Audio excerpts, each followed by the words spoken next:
When people are first introduced to the possibility of Planet X, they want proof, and not from some wild-eyed lunatic. They want it from a reliable source, and rightfully so.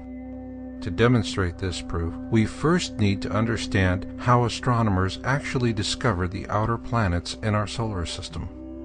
The search for Planet X actually began when early astronomers first observed perturbations in the orbit of Saturn. Through mathematics, they predicted the existence of Saturn's perturber. William Herschel, a German-born British astronomer, then used this mathematical prediction to discover the planet Uranus in 1781. Interestingly enough, astronomers soon found perturbations in the orbit of Uranus as well. Based on the perturbations observed in the orbit of Uranus, a brilliant young 19th century British mathematician and astronomer by the name of John Couch Adams mathematically predicted the existence and position of a massive object in the outer solar system, one he believed was large enough to be Uranus's perturber. Then German astronomer John Gall used Adams' mathematical prediction to discover the planet Neptune in 1846, and as with Uranus, astronomers would then find perturbations in the orbit of Neptune as well. Consequently, the search for Planet X was far from over.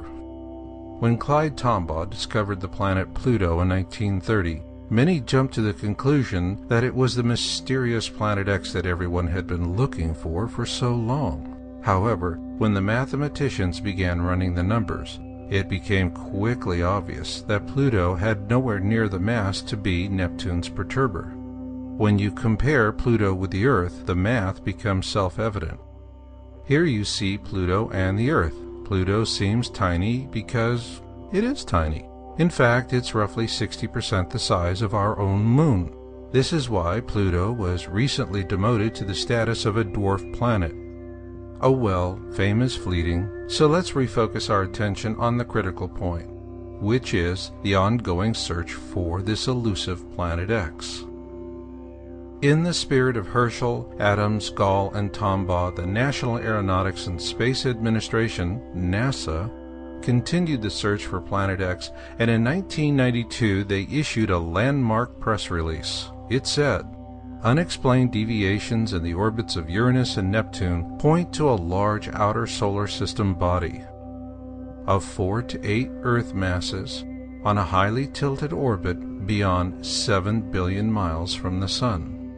After this announcement, the whole topic of Planet X mysteriously disappeared from the media spotlight. And this takes us back to the 1984 U.S. News article stating that NASA's Infrared Astronomical Satellite, IRAS, detected an object of intense speculation in 1983. Could this be the same object they reported in 1992 as being 7 billion miles from the Sun and as massive as 8 Earths? Given NASA's silence on the matter, who is to say? But then again, this silence does beg the question, what did they see and what did it look like? Perhaps a good guess starts with the IRAS itself. When we use amateur telescopes and binoculars in our backyards to view the heavens, we're looking at the skies in the visible light spectrums. However, as the name implies, the Infrared Astronomical Satellite, or IRAS for short, was used to view the heavens in the infrared spectrum. Our military and paramilitary forces use infrared devices for surveillance and to target the bad guys at night. This is because infrared devices show us the heat signatures of objects, such as the engine in this jet fighter. Likewise, astronomers use infrared telescopes to penetrate the dusty regions of space where it is difficult for us to observe cool, distant objects. With this in mind, let's assume that IRAS imaged Planet X in 1983. If so, what might it have looked like? Assuming it was spotted, it may have appeared like this, a faint reddish object. So what could that be? In 1984, astronomers felt it could be one of two things: a massive protoplanet forming at the edge of our solar system, or a brown dwarf companion to our own sun. While a protoplanet would obviously lack the mass to perturb the orbits of Uranus and Neptune, a brown dwarf certainly would. So then what is a brown dwarf? In simple terms, a brown dwarf is an unborn star, and astronomers have recently learned that these unborn stars are the most common type in our galaxy. Unlike our sun, which has the necessary mass to keep its own nuclear furnace burning, brown dwarfs lack the mass needed to stay lit.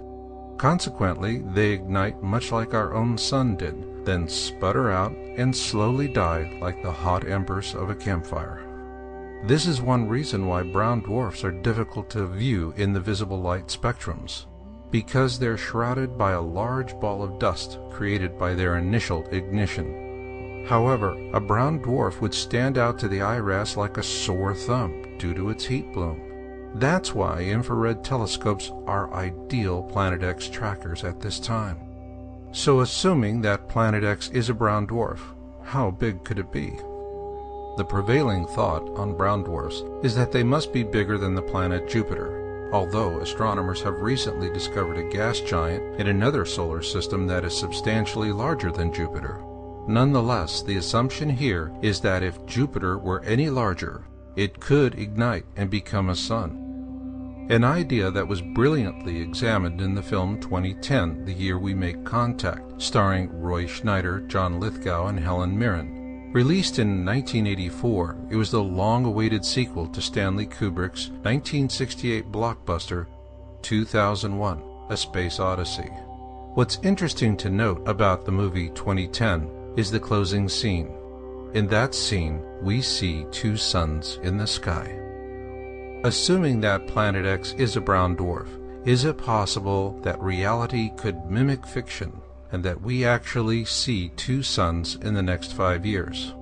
Yes, we could, if Planet X actually enters the core of our solar system. If you're sensing that the other shoe is about to fall, your instincts are spot on.